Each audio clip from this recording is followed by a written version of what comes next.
Welcome to the Art and Culture of Early Africa, Part 2.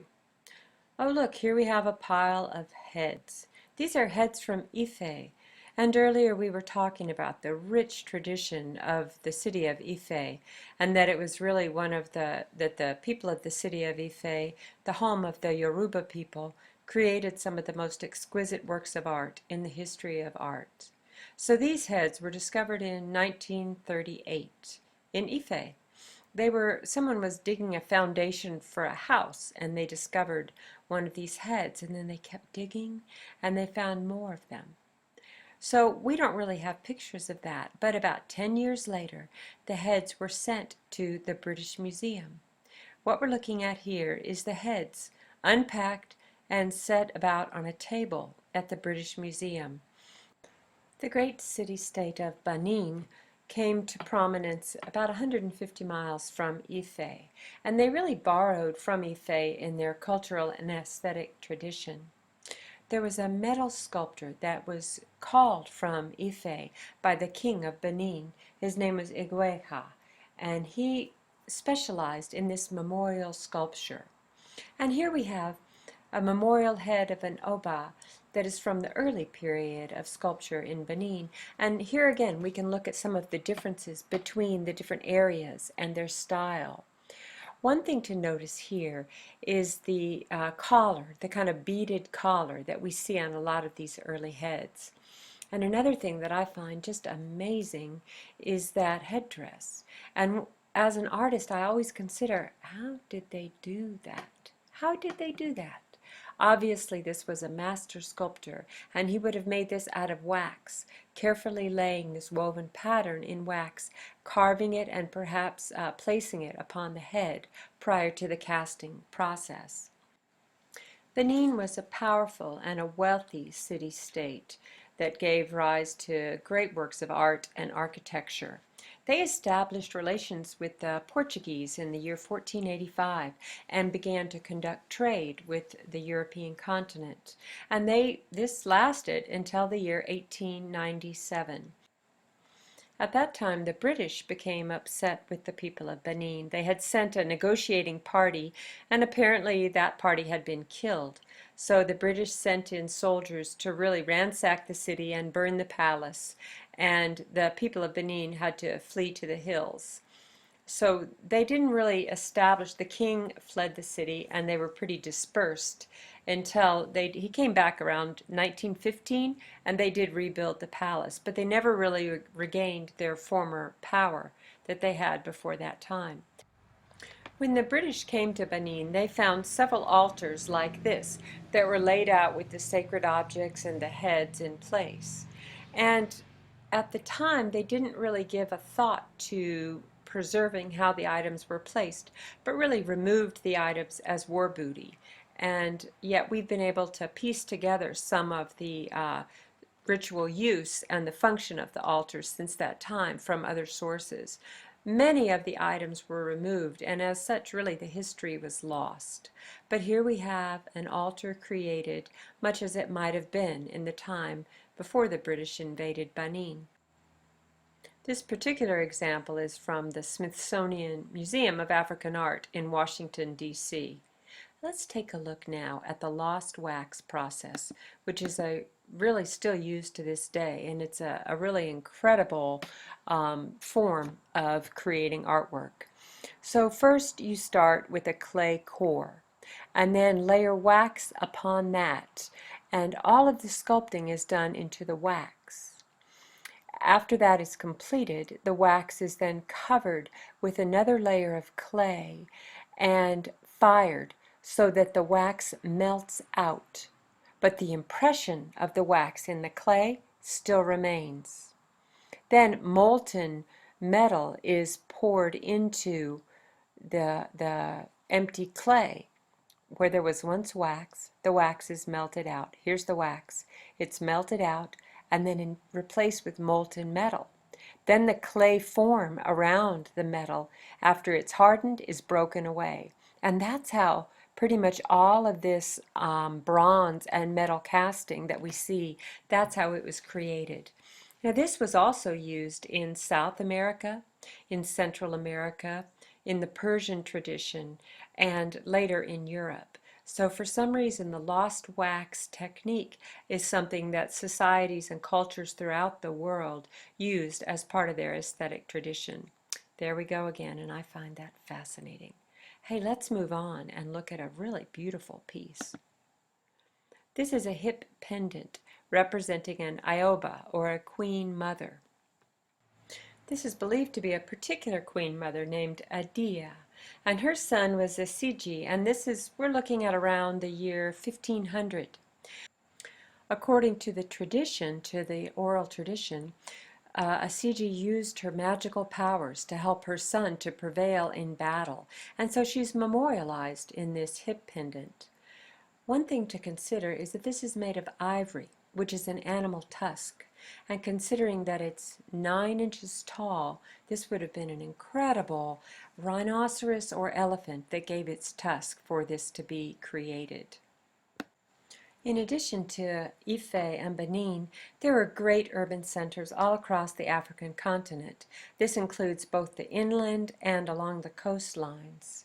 We have, for example, the country of Mali was created by Mande-speaking people, and within that area we have the towns of Mopti, Timbuktu, and Janneh, which we're looking at here.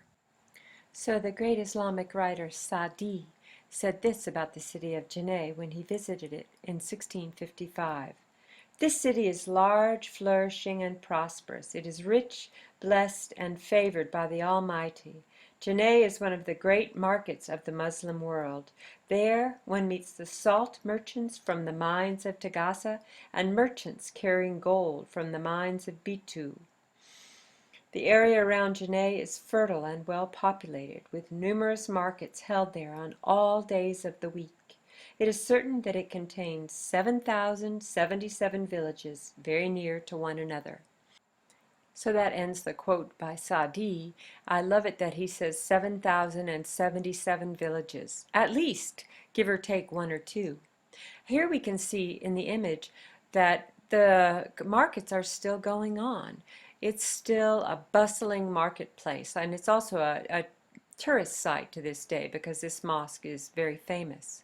And how it came to be was the 26th king of Janneh, a guy named Koi Komboro. He converted to Islam, and then he turned his palace into a great mosque.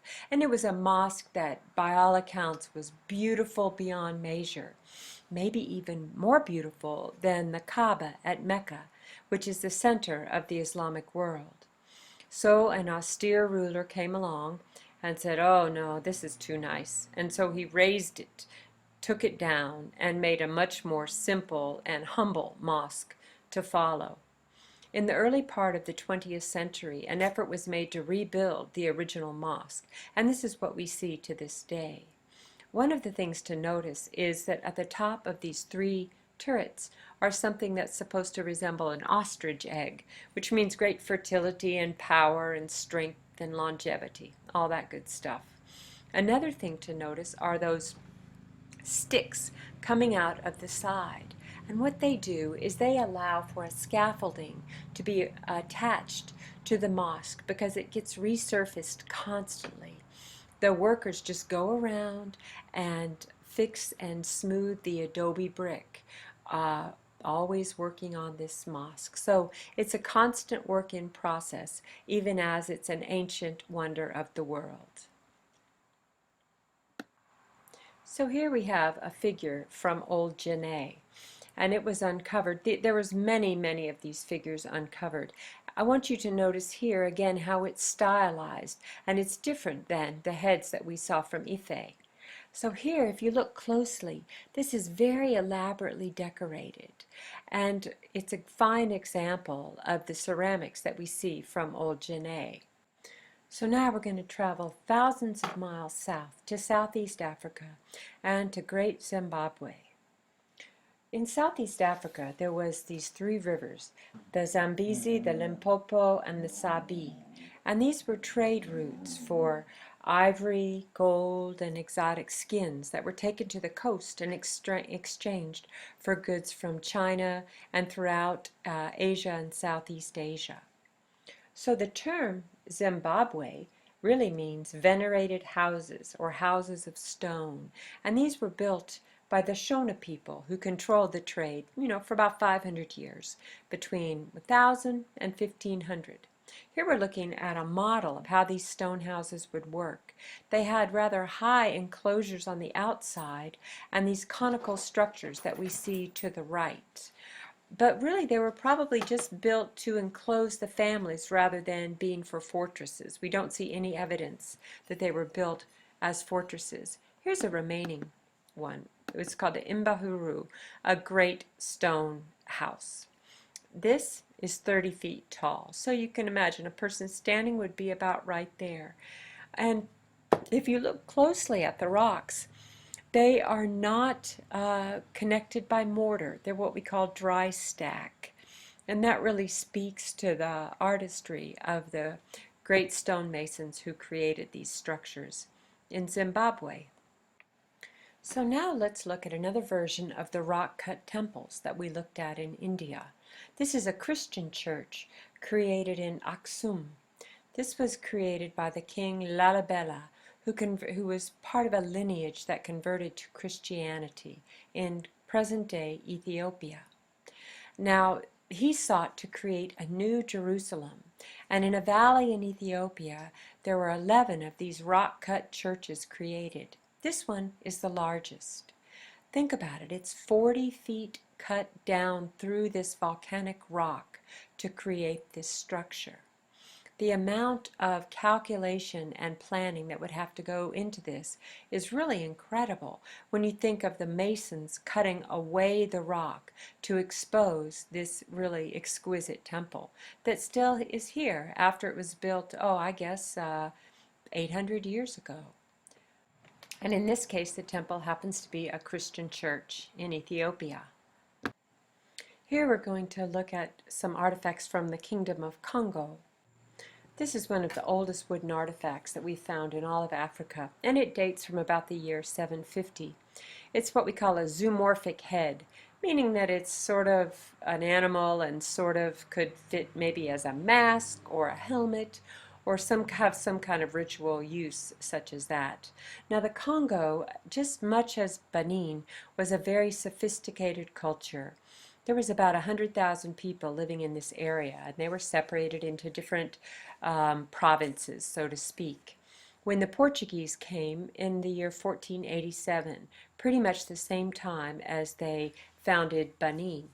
Now, shortly after the Portuguese arrived, the king decided to convert to Christianity, which really supported his trade with Portugal.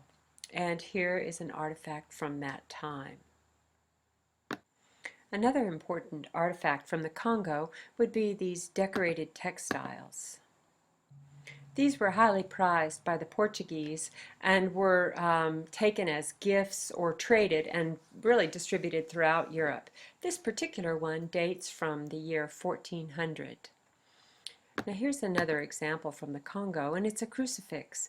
And we can see the African influences on this very European or Christian symbol.